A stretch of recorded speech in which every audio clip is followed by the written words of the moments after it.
அவருடைய தலை இருக்கிற இடம் அப்படின்னு சொல்லி ஒரு கதையை கட்டி வச்சிருக்கிறாங்க.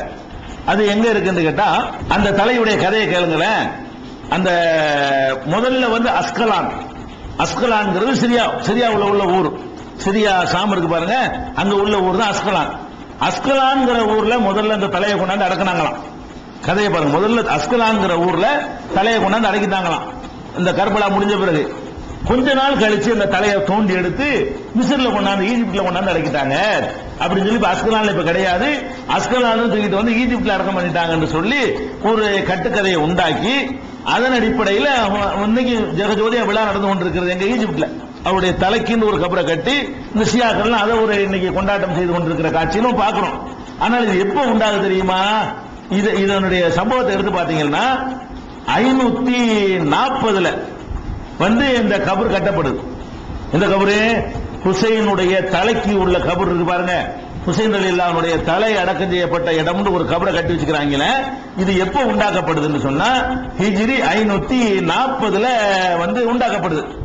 அதே நேரத்தில் வந்து அந்த அஸ்கலான்ங்கிற ஊர்ல வந்து ஹுசைன் அடக்கப்பட்டாருங்கிறோம்ல, அது எப்ப உண்டாக்கப்பட்டுச்சுன்னா 490. அதாவது 490 சிரியாவில் இருக்கக்கூடிய அஸ்கலான்ங்கிற ஊர்ல ஒரு தர்கா கட்டுறாங்க. இதான் ஹுசைனுடைய தலை அடக்கின இடம்ங்கிறாங்க. 490 அந்த 490 இருந்து 540 வரைக்கும் எத்தனை வருஷம்? ஏறக்குறைய 50 வருஷமா?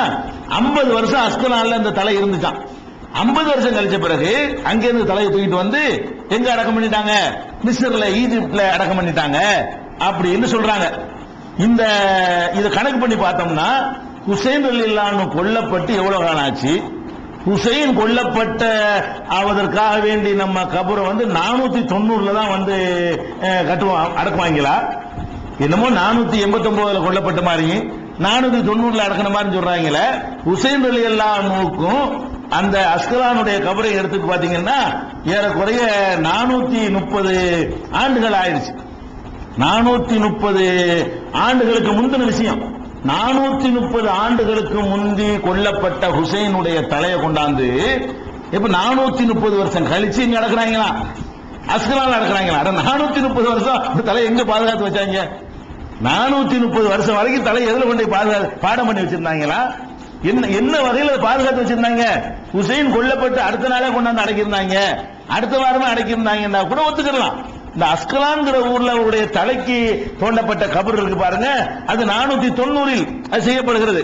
அப்ப 490 ஹிஜ்ரி 490 அதுக்கு 430 ஆண்டுக்கு முன்னாடி அவர் கொல்லப்பட்டிருக்கிறார். ஹிஜ்ரி 60 கொல்லப்படுறார்.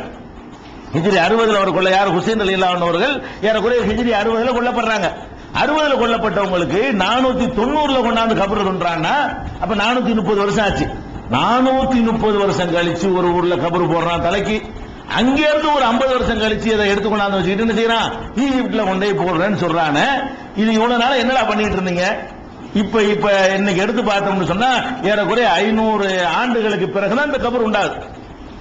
430 பிளஸ் 50 480 வருஷத்துக்கு பிறகுதான் அதாவது ஹுசைன் ரலியல்லாஹு அவர்கள் கொலை செய்யப்பட்டு தலை துண்டிக்கப்பட்டு ஏறக்குறைய 500 ஆண்டுகள் நிறைவடைகிற நேரத்தில் இங்க ஒன்னாந்து இதான் ஹுசைனுடைய தலைன்னு சொல்லி காட்டுறாங்க. அதுக்கு முந்தி எந்த ஒரு ரெக்கார்டும் இருக்கவில்லை. இருக்கு ஒரு ஹுசைனுடைய கபருன்னு ஒரு ரெக்கார்டு இருப்பதாக இருந்தால் இது வந்து ஹிஜ்ரி 60 கட்டப்பட்டது, 61 கட்டப்பட்டது, 70 கட்டப்பட்டதுன்னு சொல்லி இருந்தார்களே. ஆனால் அப்பவே இந்த கபர் வந்துருச்சுன்னு சொல்லலாம். இந்த ஹுசைனுடைய தலைக்கு உள்ள கபருன்னு காட்டுறாங்களே, அதுக்கு ரெக்கார்டு எங்க இருந்து ஆரம்பிக்குதுன்னு கேட்டா 500 வருஷத்துக்கு முந்தி வருது. ஹுசைன் ரலியல்லாஹு கொல்லப்பட்ட 500 வருஷத்துக்கு முந்தி தான் இந்த கபர் உண்டாக்கப்பட்டுச்சு அப்படிங்கிறதுக்கு ஆதாரம் இருக்கிறது. ஆனால் உண்மையில எடுத்து பாத்தீங்கன்னு சொன்னா இது பொய்யான செய்தி. ஹுசைன் ரலியல்லாஹு ஒரு மனிதனுடைய தலையை தூக்கிட்டு அலைவாங்க. நான் கேட்கிறேன், இறந்து போயிட்டாங்க, அவன் கொண்டு வந்துட்டான், அங்கனக்குள்ள போட்டு அடக்கம் பண்ணி முடிச்சிருப்பாங்களா? இதையே தூக்கிட்டு ஒரு ரூபா தெரிஞ்சுட்டு அங்க அடக்கம் பண்ணி, அங்க இருந்துக்கிட்டு இங்க அடக்கம் பண்ணி, இங்க இருந்துக்கிட்டு அங்க அடக்கம் பண்ணி இப்படி செஞ்சிருப்பாங்களா? இப்படி நடந்திருக்குமான்னு பார்க்கணும். இந்த ஹுசைன் ரலியல்லாஹுடைய தலை சம்பந்தமாக சொல்லப்படுறதுல நிறைய நம்ம கொஸ்டின்கள் பண்ணலாம். இது இருக்க முடியாது. ஈஜிப்ட்ல அடக்கப்பட்டு இருப்பது வந்து ஹுசைனுடைய கபராக, ஹுசைன் ரலியல்லாஹுடைய தலையாக இருக்க முடியாது, அது பொய்யா தான் இருக்க முடியும். அப்படிங்கிறதுக்கு வந்து நம்ம என்ன சொல்றோம்னு கேட்டா, பனு உமையாக்கள் வந்து ஆட்சி பண்ணக்கூடிய நேரத்தில் இவங்களுக்கு எதிரியா இருந்திருக்கிறாங்க. சரி, அதுக்கப்புறம் வந்து பனுல் அப்பாஸ், அப்பாசியாக்கள், இந்த அப்பாஸ் இல்ல, அப்பாசுடைய வழித்தோன்றல்கள் வந்து ஆட்சிக்கு வந்துடுறாங்க. இந்த அப்பாசியாக்களுடைய அந்த பனு உமையாக்களுடைய ஆட்சி முடிஞ்ச எவ்வளவு காலம் ஆகுதுன்னு கேட்டா ஏறக்குறைய 350 வருஷங்கள் ஓடி போயிடுது. 350 வருஷங்களுக்கு பிறகு அப்பாசியாக்களுடைய ஆட்சி வருது. இந்த அப்பாசியாக்களுடைய ஆட்சியில வந்து ஹுசைனுடைய அந்த ரசூலுல்லாஹ்வுடைய குடும்பத்தாருக்கு எந்த ஒரு இடைஞ்சல் இருக்கல. பனு உமையாக்களுடைய காலத்துல தான் அவங்களை கருவறுக்க நினைச்சாங்க. யுத்தம் செஞ்ச காரணத்தினால அவங்கள வந்து நம்ம டோட்டலா அறுத்து விடணும், இருந்த ஆட்சிக்கு ஆபத்தா வந்துருவாங்க, ரசூலுல்லாஹ் பேர சொல்லி ஆட்சி கைப்பற்ற பார்ப்பாங்க, அவங்கள எந்த ஒரு இதுவும் தலையெடுக்க விடக்கூடாதுன்னு சொல்லி ரசூலுல்லாஹ்வுடைய குடும்பத்தாருக்கு ரொம்ப இடைஞ்சல் பண்ணக்கூடிய ஆட்சி வந்து முடிஞ்சு போய் எவ்வளவு நாள் ஆச்சு? 300 வருஷம் ஆச்சு. அப்பவாவது அந்த கபர் உண்டாயிருக்கணும், மறைச்சு இருக்க தேவையில்லை. 150 வருஷ காலங்களாக வந்து அப்பாசியாக்களுடைய ஆட்சி தான் இருந்துகிட்டு இருக்கிறது. அவ்வளவு காலமா அந்த கபரை உண்டாக்காம 500ல உண்டாக்க வேண்டிய தேவை என்ன வந்துச்சு? கற்பனை தான், பொய் தான் என்பதற்கு இது ஒரு ஆதாரத்தை நம்ம பார்க்கிறோம். அது போக இந்த ஹுசைன் ரலியல்லாஹு அன்ஹுடைய தலைன்னு சொல்றாங்க பாருங்க, அந்த காலத்தில் வாழ்ந்த, எப்ப உண்டாக்குறாங்க? 540ல. இந்த 540ல இருந்து 600 வரைக்கும் வாழ்ந்த அறிஞர்கள் இருக்கிறாங்களே, அப்பதானே உண்டாக்குறாங்க. உண்டாக்கணும் தெரிஞ்சு போயிரும்ல, உடனே மறுத்து இருக்கிறாங்க. கிறுக்கு விளையாட்டு காட்டுறீங்க, இது போய் ஹுசைனுடைய தலையோட கபருங்கிறீங்க, கொஞ்சமா அறிவு வேணாமா அப்படின்னு சொல்லி அந்த காலத்து உலமாக்கள் எல்லாம் கடுமையாக எதிர்த்து செஞ்சிருக்கிறாங்க. அதுக்கு நாம அதுக்கு ஆதாரம் சொல்வதாக இருந்தால் ஹுசைனுடைய செய்தியையும் அவர் கொல்லப்பட்டதையும் நன்கு தொகுத்தவர்கள் முக்கியமான ஆட்கள் யாருன்னு கேட்டா அபூபக்கர் இப்னு அபி துன்யா. அவர்கிட்ட இருந்தா இந்த கர்பலா காரங்களுக்கு மெசேஜே கிடைக்குது. இந்த கர்பலா விஷயத்தை தூக்கி தெரியுறாங்களே, பெருசா சொல்லிட்டு இருப்பாங்களே, அந்த ஆட்களுக்கு ஆதாரம் எங்க இருந்து கிடைக்குதுன்னு கேட்டா அபூபக்கர் பின் அபி துன்யா அவர் தான் ஹுசைன் கொல்லப்பட்டது எப்படி, கர்பலா எப்படி நடந்துச்சு, இங்க எங்க போனாங்க, யார் யாரெல்லாம் ஏமாத்தினாங்க, அந்த யுத்தம் எப்படி நடந்துச்சு, யார் யார் மிச்சமா போனது, இந்த டீட்டெயில்களை எல்லாம் விழாவாரியாக சொல்லக்கூடிய ஆள் வந்து அபூபக்கர் பின் அபி துன்யா தான். அதே மாதிரி அபுல் காசிம் அல் பகவி அவர்களும் இது சம்பந்தமாக நல்ல விழாவாரியாக எழுதியிருக்கிறார்கள். இந்த 2 பேர்ல ஒருத்தர் கூட இந்த அஸ்கலான்கிற ஊருக்கு அவரை தலை கொண்டு போனதாகவோ அங்கிருந்து கைரோவுக்கு அது கொண்டு வந்ததாகவோ எழுதவில்லை. இதெல்லாம் இந்த 500க்கு பிந்தி வந்த அறிஞர்கள் இவங்க. உண்மையிலே ஹுசைனுடைய எல்லா டீட்டெயிலும் எழுதி வைத்தவர்கள்.